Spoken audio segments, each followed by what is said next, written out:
Considering you got 99 percentile in GRE. Say if you look at me in 8th standard or 10th standard, I was never a brilliant student. Then when I graduated Christ, I was a top student there. Okay. There's this concept called winner's effect. The more you do better, you have confidence that you can do even better. Okay. I mean, not from the difficulty perspective, but as you said, the stakes are very different. You lawyers come from Harvard, but we investment bankers come from Wharton. If you're going to spend 2 years of MBA with that peer group, it's your choice whom you want to spend it with. B plus players, A players or A plus players. You'd want to spend it with the best. You have an amazing career path. You started on a very high note, KPMG, Bain, Wharton. What could be next to top this? Something which I'm trying to discover at Wharton as well. If I want to do something, it should mean something to me. But there is also one thing, when you get out of this institute, whatever you do, I think money is going to follow anyway. But the thing is, what will keep you motivated to get things done day in and day out for decades? Do you think after 5 years, 10 years, MBA is going to matter? If you do it from a good place, I think, it's beneficial. If you're a founder and you pitch to them and they see a Wharton on your, resume, you have 100% success. They will call you. Okay.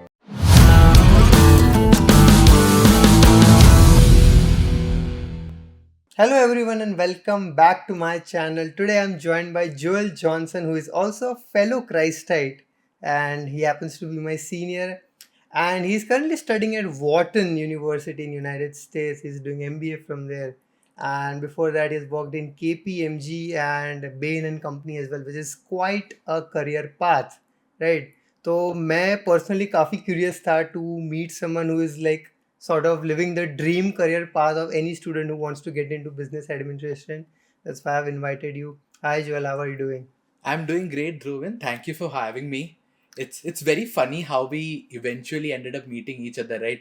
I just cold pinged you over LinkedIn saying I wanted to, learn something specific from you. And then we come to know that both of us happen to be from the same city here in Ahmedabad. Yeah, exactly. And we have been able to meet. It's absolutely crazy.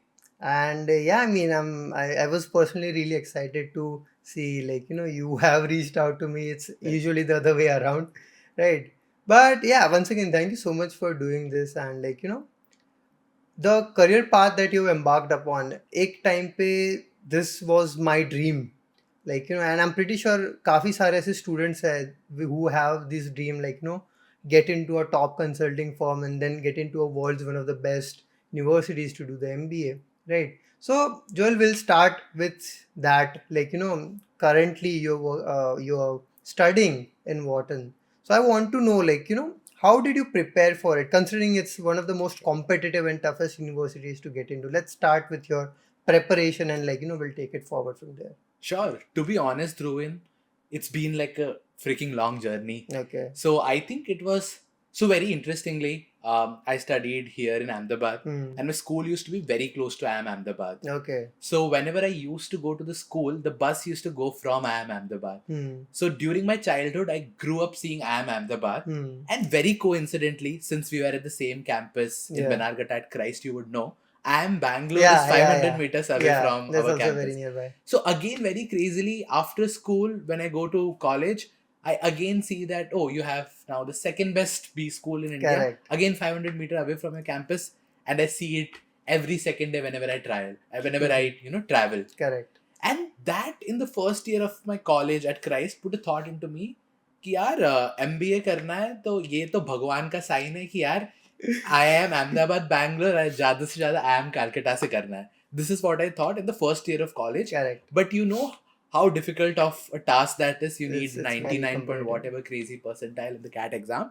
But I thought, देखता है, करना है तो best. So the one thing that was very clear from the first semester was, करना हो तो best जगह से ही करना है. ठीक है, so वो aim तो था, irrespective of the fact that वो aim के लिए कोई foundation है या नहीं, फर्क नहीं पड़ता, but goal तो वही था. Correct. So in the first year, I thought, CAT वगैरह करेंगे. I got the CAT books, एक दो लोगों से बात की. But within an year, दो चीजें मेरे को समझ आ गई. एक, I did not think it's the best idea to do an MBA right after college because from whatever I could gather from conversation, from reading, was that it's good to have a few years of experience before you go to B school to get the most out of the course. Yeah. So that was one thought. And second thought was, the fact that, you know, the top B schools in India, the IIMs of the world, just mainly use a standardized test to let you in Exactly. was a big turn off for me. Yeah. I'm like, this is such a regressive process Yeah, to take exactly. people in, right? So I was very put off by that fact. So then I pivoted. Why the top 3 in India? Let's aim for top 3 in Of the the world. world. But to Okay. be very frank, when I started out, aim was उतना बड़ा नहीं सोचा था, because HSW is a dream for, I feel, almost most people. So True. I started out with, यार चलो let's aim a top B school in the world, and in my mind it was a top 10 B school in the world. So I started out around second or third year of college में मेरे को vision था कि यार 3-4 साल बाद थोड़ा work ex लेके वर्ल्ड के टॉप 10 यूनिवर्सिटी में जाना है. Correct. So that was the first part. ठीक है. Then the second part came, and after that point, everything in my life, I was sort of tying into the fact that I always knew that I'll go for MBA 4 years down the line. So whether it was my decision to take a specific job right out of campus, or was it the extracurriculars that I did, of course I did it out of true passion and because I wanted to be at those places. But there was this underlying thought always, you know, it's going to some way add up to my MBA journey and it will be useful towards that. Correct. So just a case in example, right out of college, in college I was very active, you know, in the finance scene. I was interested in finance. I used to participate in a lot of finance, investment and case competitions. Okay. I don't know if you know it कि हमारे वहाँ सारे case competitions होते हैं, Yeah. first year, second year, third I'm year aware. वगैरह के लिए. So I used to participate in all of it, did well in them. So I used to be like क्या बोलते हैं उसको, cluster head, the event head. Okay. Event Yeah. head. Event Yes, head, I used yeah. to be the event head for those events वगैरह.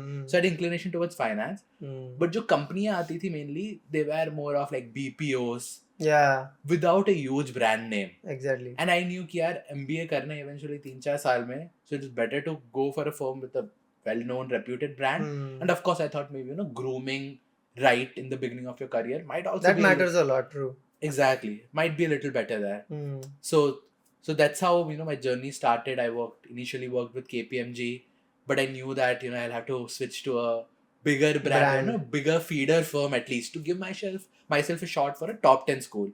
So within 8 months, I switched after KPMG to Bain. Worked there for almost close to 3 years. And in those 3 years also, of course, I was working, giving my best at work, hopefully. But on the side, I was preparing for my GRE test. Okay. Got a 99th percentile score on the test as Amazing. well. Worked with a consultant, made the application to about 9 places. Okay. And yeah, eventually Wharton happened. Happy to answer any specific questions if you have towards on the journey, because it was just long grinding and I can speak for 15 minutes about any specific thing. Okay. So, but that's in like a brief. So like you had a vision in your second year. But like, you know, considering you got 99 percentile in GRE, would you have been comfortable or like, you know, confident that even in CAT you could have like, you know, scored that? Why not? So firstly, I was in like different age. I was at a different age when I was trying to do both of it. So when I first thought about CAT, I was 18. Okay. And when I started preparing for GRE, I was probably 21-ish.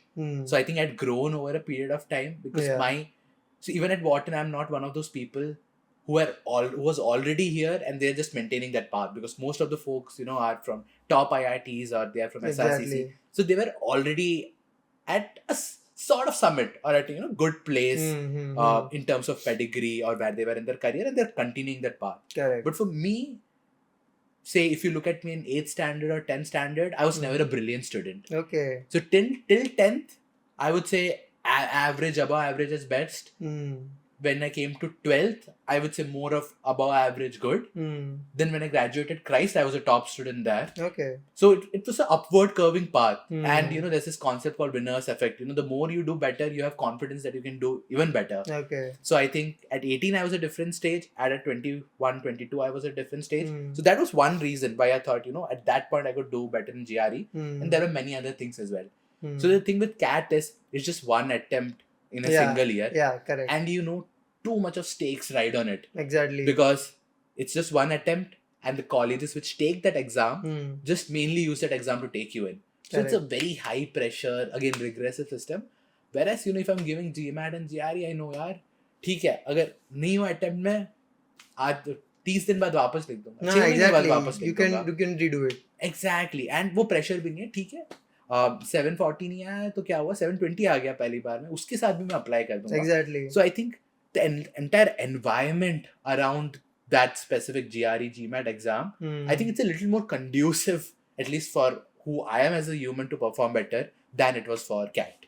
So essentially, the exam which gets you in the top 3 or 5 B schools of the world is comparatively easier than the one that gets into the top 5. I won't necessarily agree to that. Okay. I would say it's equally hard, Hmm. but I think it's a different game. Okay. You're not fighting a very similar battle.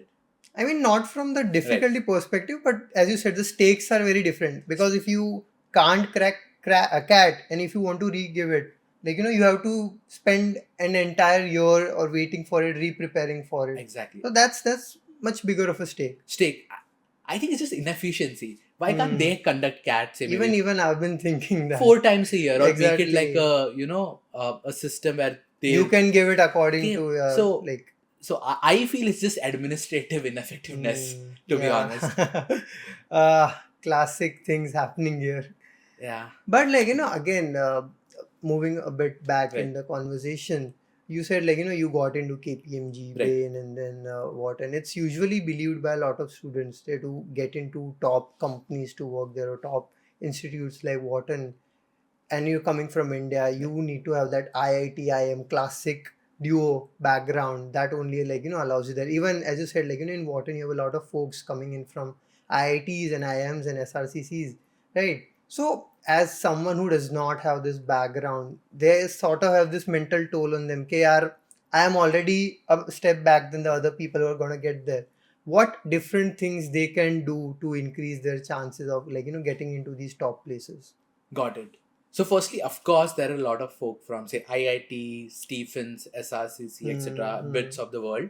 IIMs not more so, because IIM folks would have already done Yeah, MBA. they've already done So MBA. it's very few people who have already gone to a top IIM who would come to, say, a Wharton as well.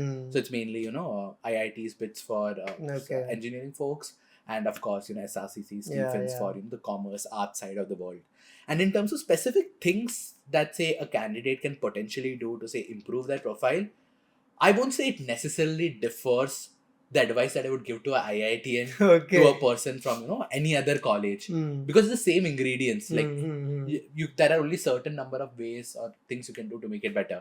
So, but I would say everybody knows the standard stuff. So the one thing about the GMAT GRE test is it's a level playing field. So the thing is, you might have studied at an IIT, I might have studied at another school, but does not matter when we are giving this exam. When we are giving GRE, does not matter wherever we studied. It's something which brings everybody together at the same pedestal, at the same Correct. platform. So if you are not from, say, a very prestigious college, it's fine. Get a very high score on one of these standardized tests. That shows to the admission committee that you have, say, the same mental capability, the same ethic to be able to, say, even if they put you in any sort of academic environment where you are at, say, on a level playing field with folks from any other institute in the world, you are good enough to get a 99th percentile. Okay. So the first thing I would say is crack the standardized test. So that's one thing. The second is have good work experience. So I think the first question will come to your mind is, what is good? Yeah, exactly. Right? So there are multiple ways to look at this as well. So suppose you are not from, say, a very prestigious undergraduate or feeder school. What you can do is you can work for a company which is maybe gold standard or a feeder to these firms. So that eliminates, a little bit of doubt in the admission committee that, oh, he's not from a feeder school, but he was good enough to work get at a into gold a standard good firm, get company. into it, Yeah. work there and thrive as well. And in again a level playing field where, say, his peers are from, the topmost institutes in the country. So that's another way you can do it. Or the third thing is, does not matter if you don't work at a gold standard company, but have you done really impactful stuff? So Exactly. it can be anywhere, You can be working in a startup where, say, you have grown from just being say, a member of founder's office to being the chief of staff. Or you might have started, say, a firm of your own and you have grown it Exactly. to XYZ revenue. So it does not matter. I think one is whatever you're working on, chase excellence there. And of course, if possible, try to work in a peer set where the peer group is very competitive as well. Okay. Because you thriving in an environment and a peer group where everybody is competitive and brings their A game, and if you thrive there, it shows that you'll be able to excel anywhere in any environment at any place in the world. Yeah, definitely that says something about if you come from those Absolutely. places. So definitely the environment you come from matters a lot, right? Right. Now, if I talk from the admissions committee point again, there are multiple components, as you mentioned, three major points, the institute you come from, the company you worked in, and extracurriculars, some sort of thing if you started owning your company. What weightage, ideally goes around? Does the score matters 50% Right. of the entire thing? How does the weightage work? Right. So it's very funny. I'm glad you asked this question actually. So a lot of candidates reach out to me for advice, and they ask me, how important is the score? Yeah, How exactly. important is, the letter of recommendation? And I have a single line that I tell all of them. No one single thing is a deal breaker Okay. or a deal maker, Okay. but each thing matters incrementally. Mhm. The thing is, probably I'll share a snip with you, which you can attach on the YouTube Yeah, video, yeah, yeah. On the video. But it gives you an approximate expected weightage of each of the elements. So if I recollect it right, the weightage for probably standardized tests would be around 20 to 25%. Okay. And then you have tons of things. So it can be your 12th graduation. It could be your 12th percentage. It will be your undergrad percentage, undergrad institution prestige, the number of years you have worked for, the company you have worked for, your essays, your letter of recommendations. Okay. So, and your standardized tests, of course. All this is combined to get to the final decision admit. And also, I forgot the interview as well. Yeah. So it's a mix of things. As I told, no single thing is a deal breaker or maker, but each thing matters incrementally, individually. So my advice is just try to give your best and nail each part of the application. So you need to bring a complete package. क्योंकि पूरा एक अच्छा package लगना चाहिए हाँ कि जी। this is the person we want to get. हाँ जी, और अगर पूरा पैकेज नहीं है तो भी चलेगा, अगर से आपका 12th स्कोर वीक है, कोई नहीं, बट आपने आप बहुत बढ़िया इंस्टीट्यूट में गए थे, आपके वहाँ पे ग्रेड्स अच्छे थे, आपने बढ़िया जगह पे काम किया है, आपका स्टैंडर्डाइज्ड टेस्ट बढ़िया है, तो you can make up for it. ऐसा नहीं है आप बाकी जगह पे above average या excellent perform करें, you can make up for things where you're not doing good, but you should look at each element as कि let me try to do the best I can. And the interesting part is few things are fixed. Most people think of applying when they're already working, right? Yeah, when they're yeah, yeah. 22, 23, 24. Exactly. So तब तक तो क्या your 12th and undergrad marks are already fixed. You can't change that. Exactly, your undergraduation or institution is already fixed. So what's in your hand? Mostly you'll have your standardized test, your essays, your interview, and then any extracurriculars you are doing on the side. So what I recommend people is ये जो चार चीजें हाथ में तुम्हारे which is still controllable, try to ace as much as you can on those parameters. Okay. So Joel, there's one more thing, that when we talk about the top 3 B schools or top institutes of the world, you got into Wharton. So as you said, interview definitely matters a lot. I would like to know, the specifics of the interview that you had, what went through, what type of questions they asked, and what type of answers did you give? For sure. So very interestingly, Wharton is the only school which has a very different kind of interview process. Because generally, if you apply to any other interview, if you apply to any other B school, it's a standard one-on-one interview. Okay. So say I gave interviews for say colleges like Kellogg, and say at Duke, at Darden, at Ross, at Yale. And there it was a one-on-one interview with say either a member of the admissions committee or an alumni or a current student. And it's the classic one-on-one interview where they will ask you for things like, what are your motivations to do MBA? How was your work experience? Okay. Or why do you want to come to that specific school? Okay. So classic things, about your motivations around MBA, your previous work experiences, and maybe even about say, they might ask you for certain instances in your life where you have portrayed certain leadership traits. So that's the classic. But Wharton has a specific different interview style, which is called team-based discussion or TBD. Okay. So that's similar to say the group discussions we have during campus recruitment, or which certain other B schools in India use. So it's similar to a group discussion. So of course, because it's a global program, it's not happening offline. So the team-based discussion happens online. So once you get an interview invite, You select a slot and time for your team-based discussion. There are other 5 to 6 people from around the world who have also got the interview invite, who are there in the team-based discussion, and you're already given a prompt to discuss already.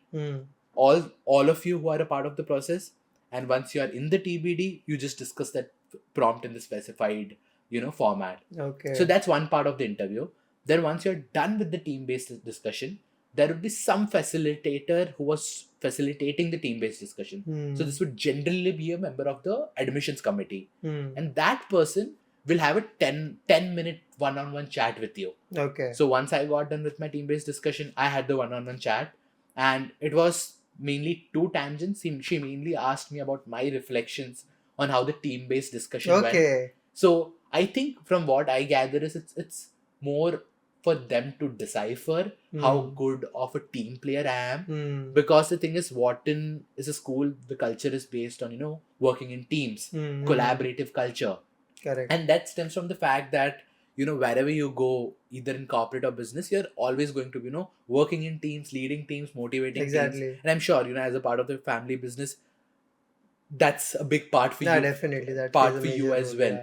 Exactly, right? So they're looking for those things. So I think it's more of a reflection on that.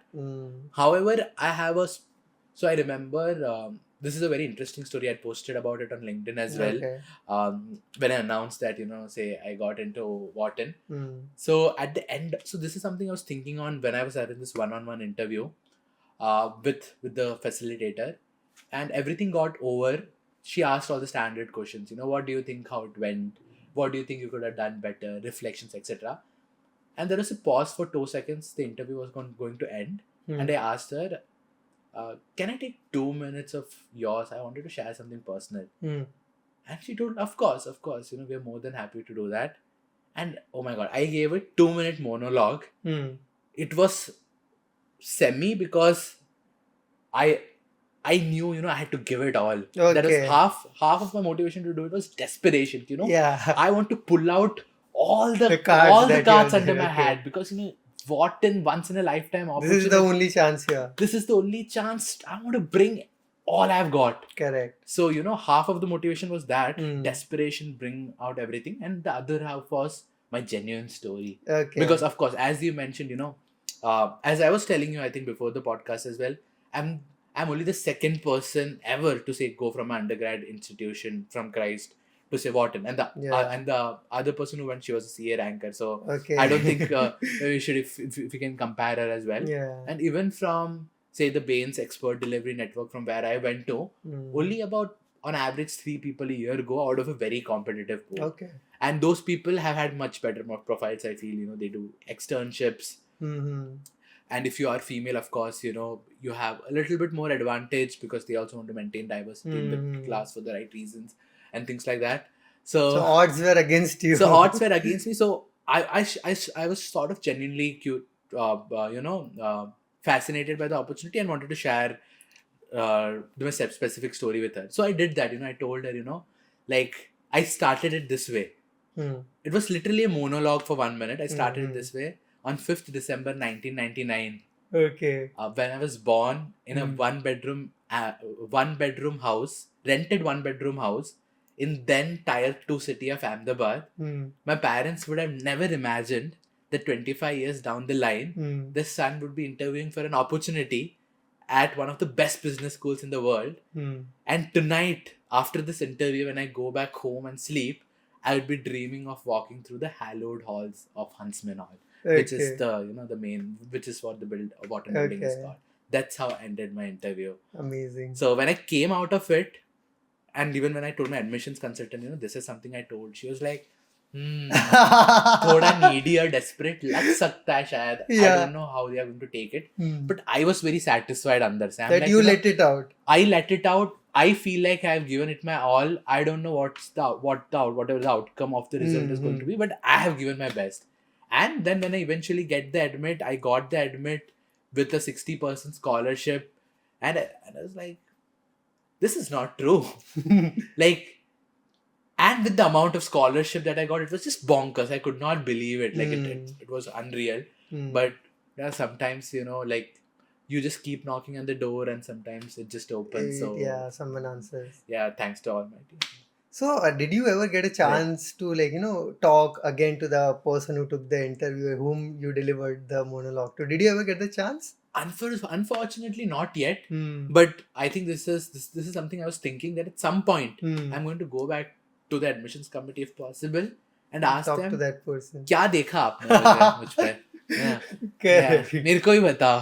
So it's that, but of course I think I'm a little bit underplaying myself as well. Of course I've done things with Yeah, both them definitely. You have that a strong profile. that like I could be a horse for the longer race, as they say. But still, no matter whatever you do, that there comes that self-perception of a person. Of course. So yeah, probably I should do that someday. That would be really interesting. Right. I am very curious if the monologue did the thing. Yeah, I don't know, but I'm sure it played some part. Like now, since the the result or the outcome was positive, I'm assuming it played a positive part. Somewhere, Let's hope maybe even a 1%, but and if it was 1%, that's huge deal because I told you, right? yeah, Like the differences are so less between profiles that anything that anything can can differentiate matter. you makes you unique matters about. I mean, yeah, the lesson is just give all you have and just Right. leave it to the Almighty, as you said, right? Absolutely. That's amazing. So, Joel, I want to talk more a bit about Wharton and Sure. because yeah, I mean it's a big brand. Everyone can agree to that. So there is this series that I I'm a really big fan of. It's called Suits. Of course. Yeah, everyone knows that, right? So in this series called Suits, it's basically circling around lawyers and how legal world is going around in New York. Sure. So it shows the best lawyers come from the Harvard, right? And there is this very specific scene where this lawyer from Harvard tries to outsmart this investment banker, but he fails to do that. Right. And that investment banker says that you lawyers come from Harvard, but we investment bankers come from Wharton. Right. This just signifies the prestige and the brand that Wharton holds, right? So you talked entirely about the admission process, how you got it. I want to know how it is after you entered the gates of the Wharton. You interacted with people, you gone to classes. How's the experience going on? For sure. So firstly, I don't know if you have seen those pictures that students post when they get into Wharton, like John and Huntsman Hall is written in the background and you click a picture in front of it. So the first time ever when I went to Huntsman Hall, which is what the Wharton building is called, I was super underwhelmed because when you look at the pictures, it seems like some grand wall, right? But in reality, it's a pretty small ass building. Okay. So, but yeah, that's pretty irrelevant detail. But in terms of how the experience has been, I would say amazing in general. So I think the best part is the other people that come in as well. Because I think the main USP of going to as good as business school that you can is it filters out for the people. A lot of people, yeah. And if you're going to spend 2 years of MBA with that peer group, so it's your choice whom do you want to spend it with B+ players, A players, or A+ players. So you'd want to spend it with the best folks around. So I think the network, the people around are the creme de la creme, best of the best. So when you speak to them, interact with them, of course when I'm just just chilling with them, you never know that these are the things that they're doing in their life. It's just a friendly talk between two friends. But beyond that, everybody is hustler as doing something meaningful in life. So I think the peer network is just absolutely amazing. And professors, again, great, because Wharton, the brand being brand, it attracts the best professors in the world. So many of the professors that I take classes on are literal celebrities. So if you know Adam Grant, he's a very famous author, one of the best-selling authors. He teaches one of the classes for us. And that's the case across many courses. Like say one of our finance professors is David Wessels. He has literally written a book of valuation, which is one of the most referred books for valuation across the world. We have a professor on AI, Karthik Hosanagar. He again has a book on AI and is one of the pioneers in the field. So of course when you take classes with these folks, of course you learn great content, you build off their network, but to a great part, it's about the inspiration as well. Hmm. When you see these people, you should feel inspired. You know, Exactly. क्या उखाड़ा है बंदे ने, you know, क्या किया, उसको देख के feeling आना चाहिए कि यार मेरे को भी कुछ करना है भाई, you know, कुछ तोड़ू फोड़ू करना है. So I think part is, they are great, they are amazing, that's good. But I think it's the inspiration which feeds That off, matters, of course, from yeah. professors and also from your peers. So I think those are the best two parts. And of course, you know, Wharton is known to have a comparatively chiller culture. Okay. So if you go to a place like Harvard, from what I've heard from a couple of friends who are there, they make you sit at the same freaking seat the entire year. Okay. You have to take the exact same classes. But Wharton is much more flexible. Hmm. You have few fixed classes, but then you can, you know, choose electives. You can be all over the Hmm. place. Even our attendance policies, it's implemented, but it's not as strict. So I think that's the best approach to run a business school, because these are not kids. Yeah, You know, exactly. average age of, say, a person in an MBA class is 27. Okay. They better know what they are doing. Otherwise, you're not taking the right Exactly. people. So I think that's the right approach to do it. And I think Hmm. that gives flexibility to to each individual Hmm. to pursue whatever path he wants to take Exactly. for his MBA. Hmm. अगर you know rose school जाके एकदम hardcore पढ़ाई करनी है, करो, कोई दिक्कत नहीं, अपॉर्चुनिटी है. But at the same time side में स्टार्टअप कर रहे हो, साइड में पॉडकास्ट करना है, उसके लिए ज्यादा टाइम चाहिए, वो भी कर सकते हो. Exactly. So I think it allows you to shape the MBA journey that you want, which I think is absolutely amazing as well. So Joel, you talked about the amazing roster of professors that you have, right? But I'm pretty sure there would be some amazing batchmates or coming from amazing backgrounds. So can you share about some friends or some batchmates you have at Wharton? Oh, of course. Like, you know, you see all kinds of crazy types of people. So there was someone in my class who professionally played NFL. Okay. You know, there are people who have businesses already, family businesses which say own thousands of square feet of, you know, office space in biggest cities in the world. Okay. There are folks whose parents are, you know, very significant policymakers or, you know, politicians in their respective Okay. countries. There are people who have already coming into. So there are a couple of batchmates of mine who worked in like high growth startups, which say they were working in the startup from, say, Series A, and they Okay. stayed there till, you know, it went to IPO. Okay. And they have cashed out on ESOPs of millions, like Okay. 10, 20, 30 millions, and you know, they're just here to figure out what to do next in life. Next. So, you know, all kinds of crazy people. And of course, you have, you know, the traditional go-getters, people across the world globally who probably already have post-MBA jobs, or, you know, they've had the best, say, VC jobs or tech jobs or private equity or consulting jobs. So, yeah, like all kinds of people. So there are people who have already reached to someone's end goal. Now they're coming back to get an MBA, right? Now, considering that in mind, what would be your end goal? That's a very interesting question, because I am also trying to figure out. Because you have an amazing career path. You started on a very high note, KPMG, Bain, Wharton. What could be next to top this? I think, again, as I told you, it's something which I'm trying to discover at Wharton as well. You know, what's you know, the ultimate passion, what's the ultimate purpose. So I think it's an iterative process of, you know, trying out different things and, you know, what you eventually want to do. So I know whatever it is, it should be a combination of, you know, where I can make a lot of impact and what I really enjoy doing and means something to me. So that's the end goal. It can be, you know, anything from say starting your own firm to starting your own fund to leading a Fortune 50 company. So options are all open. The only two criteria is, you know, whatever you're doing, it should, say, enable you to create large impact. And second is, of course, you know, it should mean something to you really. Yeah, this is the type of mindset I think you develop at such institutes. Well, there is a majority of crowd who are quite money focused, I would say, right? But having that sense of purpose and pata hai ki yaar, if I want to do something, it should mean something to me. Right. But there is also one thing, when you get out of this institute, whatever you do, I think money is gonna follow anyway. So that's interesting, you know, and that's a very good question, I feel.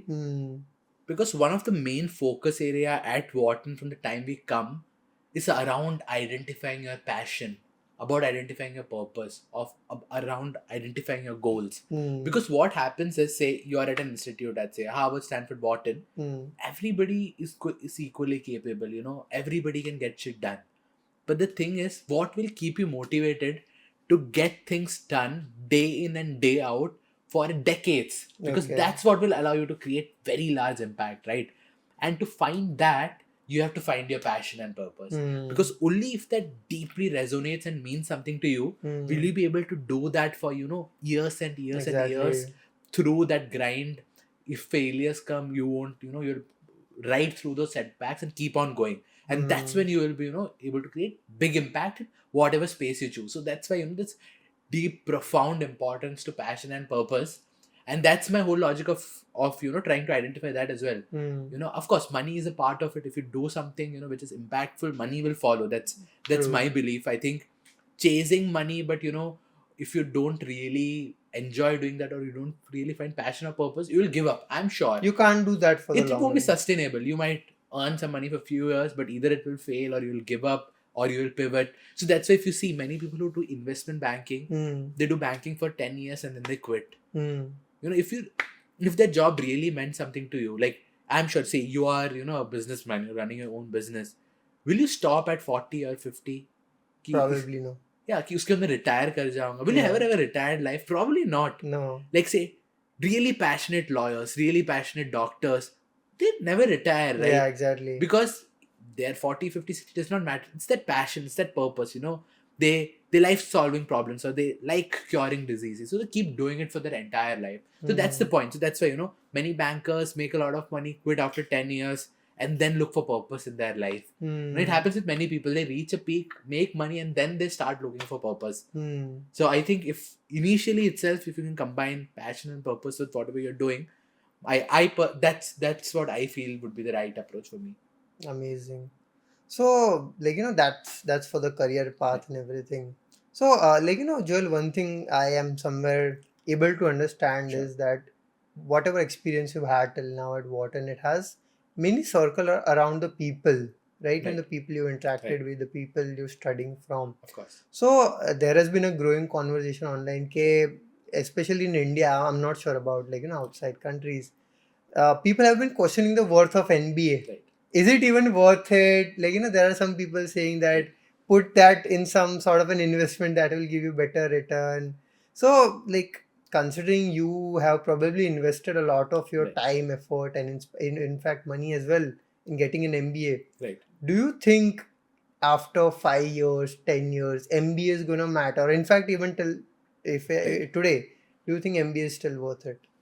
Sure. So I think it requires more of a nuanced answer, to be honest. I think the safest answer ever, that they teach us in an MBA class to say is, it depends. If anybody asks anything, just say, it depends. It depends. So that's what I would say. It depends. It depends on the person, where you're coming from, what you're doing, what your, eventual life goal is. So for example, say, if I want to be a tech entrepreneur, just say, and I am from, say, MIT or IIT. And my goal is to be a tech entrepreneur. I don't see any reason that you need an MBA. Okay. But at the same time, say if you're from a technical background, say you're an engineer, but say you want to pivot to finance, or you want to pivot to consulting, I would say it's probably a good proposition to get an MBA, because you gain the network, you gain the skills, you can pivot the job during an MBA, and those are more traditional career paths. So, the brand value of your MBA matters, etc. So I feel for them it might be worth it. But if you want me to give you a one-line answer, I would say, if you do it from a good place, I think, it's beneficial. So, not from the degree standpoint. Okay. It's no point Sure. in doing MBA from a tier 3, tier 4 institute. If you're doing it, you should do it from a good place. Otherwise, maybe not do it. Right. Is that what you're trying to say? That, of course. But if you ask me a blanket statement, I think for most people, an HSW and M7 MBA would be a net plus positive over the career. Definitely. For most people. For 99% of the crowd. Okay. And I can give you an anecdote, for example. So, I was speaking to one of my friends who is in venture capital recently, multiple friends, and all of them had the same, thing to say. They are like, we get just assume they get 60 pitches a week. They eventually just speak to 10 founders. Okay. So their ratio of success is 1 to 6, Okay. which is around 15%, Hmm. something about that. But if you are a founder and you pitch to them and they see a Wharton on your resume, Yeah. or they know you're a Wharton founder, Hmm. you have 100% success. They will call you. Okay. So just see how the odds has changed from 15 to 100% just because you went to a particular school. Hmm. Of course, maybe if you already had an IIT, then you're coming from Wharton. Only with the IIT or a MIT or a BITS, they would have still spoken to you any which ways. But I'm just saying, if you are not from that category, then Wharton makes the chances of you having a conversation with a VC from 16% to 100%. That just gives a positive signal that So, of there is a course. So I potential. think it allows you to get a foot at the door at many places. It allows you to have Hmm. conversations with many places, get inputs from many places, which otherwise would have been harder to do. So people take you seriously in general and are open and willing to give you shot at times where they would not have given it to another person, which is completely logical. So I think that's the main USP, which stems from the brand. Then of course, you have the network, you have the resources, people, which is again amazing and would be useful throughout your career as well. Yeah, I definitely agree. People take you seriously. Like, even like, when we had the first Right. conversation, I saw the Wharton brand on your Right. name and I like, not that I would have not taken it. I am sure probably I seriously. would not have taken it. No. But like, regardless, that's a great insight. Now, I think we've circled a lot around Wharton. Maybe we will again do that. But like, I want to talk about your work experience as Okay. well. You have had experience of working in one of the best firms in the world, I would say, Bain and Company, and in fact KPMG, right? So having worked there, like, what are some lessons that you've learned or some insights that you came across? Sure. Because from educational point, definitely there's a lot that you can share. But even from the like, experience part, working experience Sure. part, I would like to know that as well. Sure. So majority of my limited work experience that I've had was at Bain largely. So I would say certain things in terms of working in corporate that stood out to me. I think Bain, if you see, they are one of the top rated firms in terms of culture. Okay. So I think just this culture and people element that I saw at Bain really resonated with me in terms of how actively they try to in an industry which is cutthroat, which is client facing, which is brutal. Work hours can be bad. Work is intense. I think the amount of checks and balances they try to make in terms of ensuring that people are happy. It's fairly sustainable. So Hmm. the kind of collaborative culture and Hmm. people driven culture that they actively try to foster was something which I found was absolutely amazing. And I'm sure wherever I go in my life, whether it's a building my own company or working at another firm, I think till now that has been a benchmark for me in terms of just culture and how to treat say fellow employees, fellow peers, and fellow stakeholders. So I think that's one of the critical things I learned. Then of course, then you have all the cookie cutter things of, you are working with say biggest firms as around the world as your clients. So the impact that comes with that, opportunity to work with peers who are again amazing. So I think those things come in without saying. But I think what's really stood out from my experience has been was the people and culture element. So would it be right to say after finishing Wharton, going back to Bain is something on the plate? Oh, that's something I'll definitely be open to, and I'm very actively considering. Hmm. And yeah, I mean, you definitely have a better chance of getting back since you've already worked, of right? course, I think that would be true for anybody. So if you have worked as a product manager for 4 years, of course, if you shoot They'll your take shot for back. any PM job, you'll have higher chances just by the nature of your previous work Amazing. experience. So basically, culture was something that you like, learned about at Bain and really I appreciated think over more there. than learning, I was a part of it, so I just felt Yeah, it. you felt it. Yeah. Amazing. So, like, that was for Bain. But if I talk about consulting as an Hmm. industry, right? I had a word with, I had in fact a podcast with a Sure. management consultant, right? So, there is this perception from the Right. common people that it Right. is seen as this glorified Right. PowerPoint industry. Right. Like, so it is just seen as people who, like, give suggestions, have the Right. ideas, and talk the big talk. Sure. But like, having worked in one of the best consulting firms in the world, how true is that, or like what really goes in there? Right. I would say it depends. So, but to be brutally honest, Hmm. I think it's a mixed bag. I think to a large extent that's true, Hmm. because many a times, when I've had friends who say directly work with partners, Hmm. you already know the answer that you Okay. want to get to. Okay. For example, it might be, say, a chief strategy officer at a firm Hmm. wants to see, should we invest in this supply chain initiative, or should we strategically move in this direction, Hmm. Hmm. and everybody in the company feels they should. Okay. But then if you have to present it to the board, you need some validation. Hmm. You need a thappa. A Bain, McKinsey, BCG has approved our idea, and based on facts and research that they have conducted, they have told, go ahead with it. Okay. So many a times I agree, it's more of giving validity to the ideas of management that they already have. Hmm. So that's why, sometimes it becomes, you just chase the answers that you're looking for, you just present PPTs and you get paid loads of money for that. So that's true on one hand. But at the second time, I truly feel like, firstly, I think industry is changing a little in terms of a lot of the work is moving from, of course, we do strategy, but we are implementing as well. Hmm. So especially if you look at, say, the work BCG and McKinsey that they have been doing lately, they have been focusing a lot on implementation as well, Hmm. along with doing the strategy work. So that's putting more of skin into the game. And secondly, I would say there is an element of, many a times, see, we are, say, if you have your family business, right? If I come and try to help you with something and try to do that in a month or two, definitely, you know the intricacies of the business, you know what's happening in the market. Then, what's the value addition of me coming in? Hmm. So the value addition is, probably I'll be looking at things, or I'll be looking at your problem through a different lens, because you have been ingrained into this system, you have been Hmm. ingrained into your company, your industry. So as a consultant who has, say, looked at problems across industries, Yeah. or who was not just looking at your company but similar firms in your industry, Hmm. I'll have very unique perspectives of insights to share with you. So having this outside in perspective, what we call in consulting, is sometimes genuinely very beneficial Hmm. and useful for firms. No, that's definitely good for the corporates and the big firms, Right. right?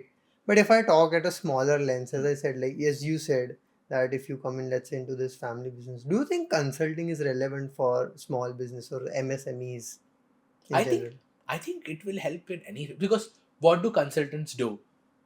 They say they are like a doctor for your business. Correct. So if you have an issue as well, you'll also go to a doctor, but probably, True. as family businesses, you won't be able to, let's say, the investment won't be justified of hiring Hmm. a very top consulting firm. But I feel, say, having an external consultant or advice will be useful for any setting. Hmm. That goes with anything in your life, right? Like, does not matter if you are a family. So I think this is the relevant analogy. If you're a family office with, say, $500 million in assets, Hmm. Hmm. you would still need a strong financial advisor. But if you have an corpus of 100K, which, Hmm. say, maybe average Indian family has, he also needs good financial advice, right? Exactly. It's not True. like financial advice for him does not matter. So it matters. Just that he won't be able to access probably JP Morgan Chase Yeah. top private banker to help him, but he still needs advice. So I think So it's relevant at all yeah, stages I in think it some adds sense. value. Ajol, you said this one thing, like Right. lately consulting firms have moved towards the execution or implementation part as well. That's something I think, which was frowned upon in the earlier stages, where it was only that they consult or suggest and the Right. company was supposed to implement Right. it, right? And that is where I think the concept of boutique consulting firms came into the light, like, these small consulting firms which helps in the execution of these Right. strategies as well. But now that it is happening, I think, that somewhere makes this career AI proof as well, because lately there was this debate on internet care. There is an AI which can, potentially replace consultants. They study about your business, ask you some relevant Right. questions, give you suggestions. So do you think like that can eliminate those consulting firms which are only into the suggestive part of it? I don't think so. Mm-hmm. I think AI is definitely going to disrupt the industry in terms of, probably now you don't need the same amount. same number of consultants that on a project that you needed previously, say to come up with ideas or help with stuff. You'll need lesser number of people, but I think the industry will still be relevant because say if a CFO or a CSO of a company is taking something to his CEO or the board, he can't tell Chat GPT has validated my advice. It's they would still want to see here a Bain has come up with this recommendation. So I think consulting will still go on, but of course there will be a lot of disruptions. I think definitely the team sizes are going to get leaner. The manpower will The team sizes will definitely get leaner because so many things can be automated. But there are some elements which won't go. So say, for example, while solving many of these problems, we talk to industry experts. So I don't know if that can be replaced. Of course, there's a time maybe they will put all these knowledge from these experts into a model, and maybe that will throw out opinions. Maybe that might happen, but I feel there are elements which will still be relevant, and I think this industry will survive. But as everything else, it will survive, but it will look very different. I agree to that because at some point or at some level, human interference or Right. the perspective that a human bring Right. that is always there. All right, Joel, I have some some sort of quick questions which I would like to Okay. get your Sure. answers upon one word sort of things, right? Sure. One word to describe your experience at Wharton. At Wharton, friendship. Okay. What is your go-to productivity hack? Routine. A book that every MBA student or aspirant should read. 0 to 1 By Peter Thiel. by Peter Thiel. Amazing. An underrated skill for consistency or success. Forming genuine and real relationships. Okay. Sometimes people call it networking. Okay. Right. Sort of what I'm trying to do right now. So, personal. If not Wharton, what other MBA school you would have gone? So if you had asked me this few years back, or say let's take in India, I am Ahmedabad. Okay. Globally, Stanford. Why I am Ahmedabad? Because I told you I'm the I'm childhood Ahmedabadi dream, boy. I've grown up seeing I am Ahmedabad, and Mhm. of course it's the Ashwin Institute in the world, in India for MBA. Mhm. So I'm Ahmedabad, and globally Stanford because I think I just like the vibe. They have a very entrepreneurial, chill vibe. It's in Bay Area, so across. So of course that Yeah. also seeps into the culture. So globally Stanford. Mm-hmm. That's amazing. Joel, I ask this to everyone. I have Right. a podcast with an Amit.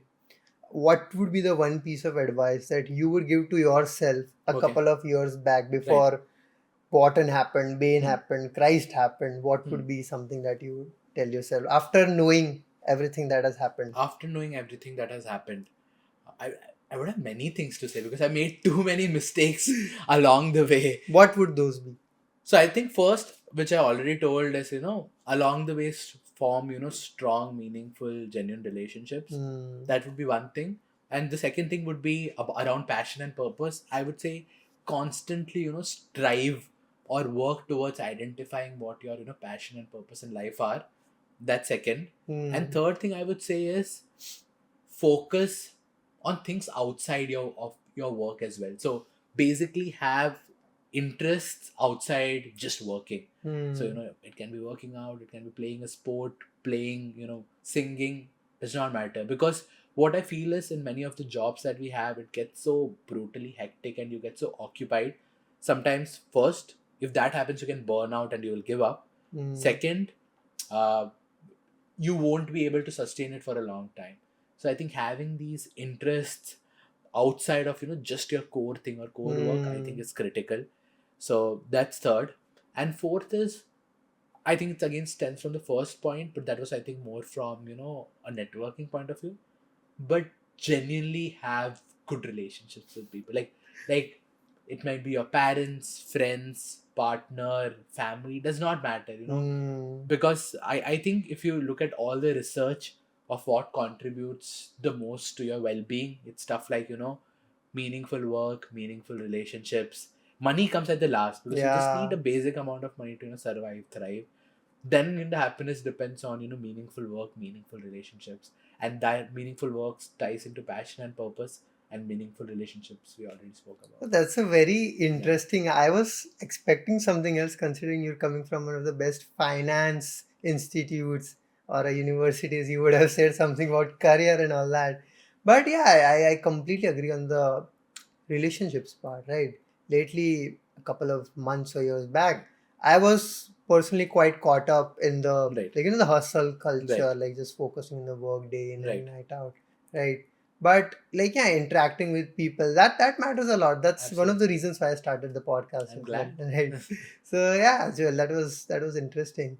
Now, Joel, that was all the curious questions I Sure. had. I would love to have you discuss something, any interesting insight that you've had in your journey till now, or something you would like to share from your end. I think it's just the things that we spoke about, like my learnings. I think that can be, like the most, uh, I think insightful things I could share from my Definitely. failures and journey. So I think that's about it. Amazing. Any Yeah, closing notes you'd like to give? nothing specific to be honest. And like I would just say, whatever you're doing, just that should really mean something to you. And if you're trying to work towards if it does not materialize during the first time, just keep knocking at the door, Yeah, and one day someone will answer it. that's Yeah. amazing. Thank you so much, Joel, for doing this. Thank And you. Glad to be on yeah, the podcast. yeah, likewise, Joel. Yeah. Thank you so much. Thanks.